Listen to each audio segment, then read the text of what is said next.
Good old days right here in America, right here in New York City. Teddy Smith, proud to be amongst you this evening at 6:30, and it's live in New York time, and we're streaming around the world at WPAT 930am.com.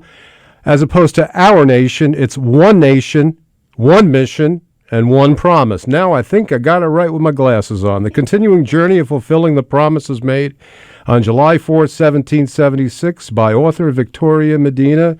Victoria Medina is an author, speaker, photographic artist, has a great balance in her life. She's going to share that with you tonight. She writes poetry, and it's great to have you on this live radio program. We call it like a Fellini movie in here. Some people say it anyway, but good to see you tonight. Good to see you. Thank you for having me. Thank you for being here. I really enjoyed reading your book, and it's just amazing, what goes into writing a book. Who or what inspired you to write this book? Well, first of all, thank you for saying that, and I was really moved by that, and that's the thing. It's just, I just hear there's so much anger in the media and the public right now over a variety of different things. And it really started happening after 9/11. And I started thinking, there are things, you can't look at America through rose-colored glasses, that's for sure. But there's so much here to also celebrate, so much that we do have. And so I started thinking that I wanted to at least talk about that, not to take away from the challenges that we have, but to also just celebrate the things that we also do have. Victoria, what did you enjoy most writing about your book? The research, being inspired. There are so many amazing stories from Americans from all walks of life who have created changes that have changed our lives, from the ones that we know about, the obvious ones that we know about, to a lot of amazing women like Elizabeth Cady Stanton, who I'm surprised that her name is not as familiar as I thought it would be, who is, she wrote the Declaration of Sentiments that really prompted the movement for women to have a voice in this country, and then it happened after she passed away that we did get the vote. To the woman who started the American Red Cross. But there's also a woman that I read about. Her name was Deborah Sampson. And she actually posed as a man and fought in the Revolutionary War. Interesting. Which was extraordinary to me. What made you go on this particular journey that you have to write this book or write other books? What's sort of given you that drive to do this? There are three things that I love in my life, which has always been photography, writing, and performing. And I wanted at one point to bring all of that under one umbrella. So I started thinking, it started with the exhibit, the American Spirit exhibit, the photographs that are in the book. And then from there, I knew that I wanted to write some poetry and prose and write a book to go with the exhibit. And now I'm in the process of writing a play to go with the book.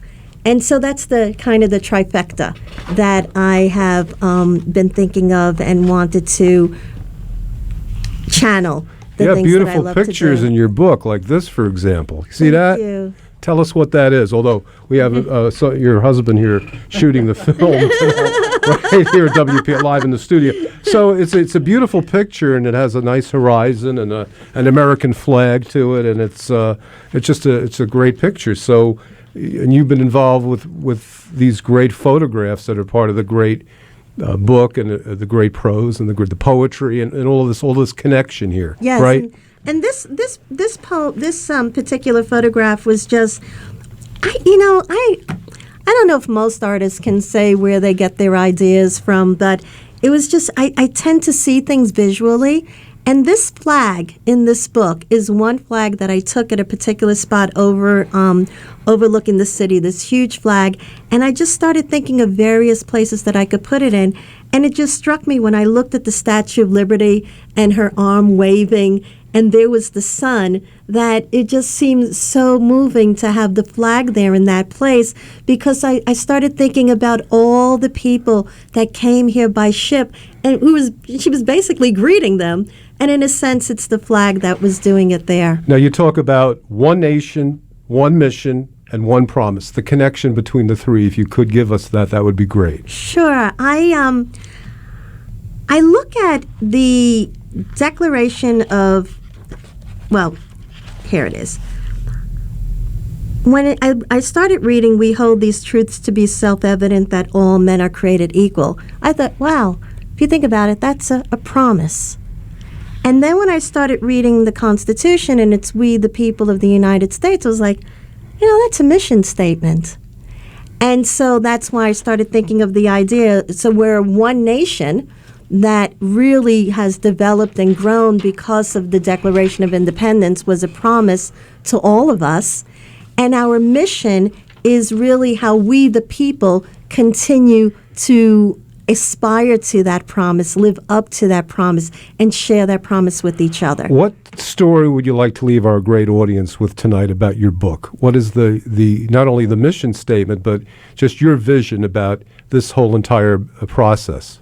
Well, I think one of the things that strikes me is how each of us, from each generation, we get better. And again, I'm not saying we don't have challenges, because we do, and every country does. But from the beginning of when this country first started to where we are today, and when I think of the various challenges that people have gone through, which is everything from Thomas Jefferson's and the founding fathers and founding parents wanting to have freedom from a king, to Elizabeth Cady Stanton wanting to have freedom from men to have a voice as women, to Martin Luther King wanting all people to have a voice, and him coming, being of a descendant of slavery. I think the big message is that we grow, we evolve. And if we think about, and now, the wonderful thing that happened recently, which was the right of LGBT people to get married.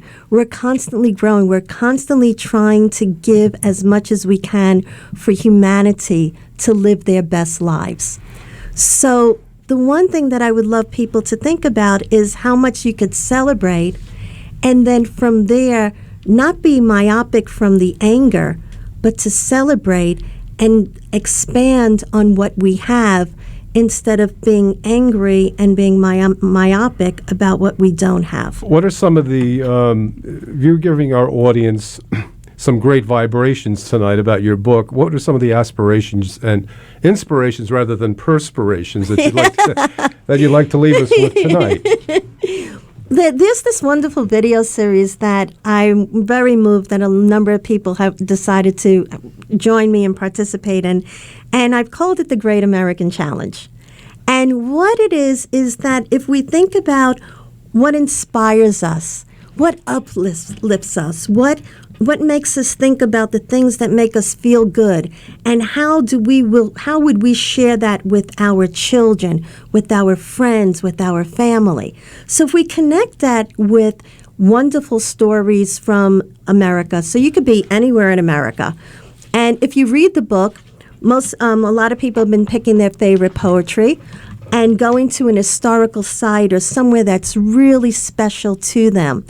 And they would read the poem and then talk about what inspires them, and then how they would take that inspiration and share it to uplift those around them. So if they would want to videotape that and send it to me, and they could email me at info@victoriamedina.com, I could email them where they could send the video and we could uplift it, because the whole point is, how do we uplift each other and share that?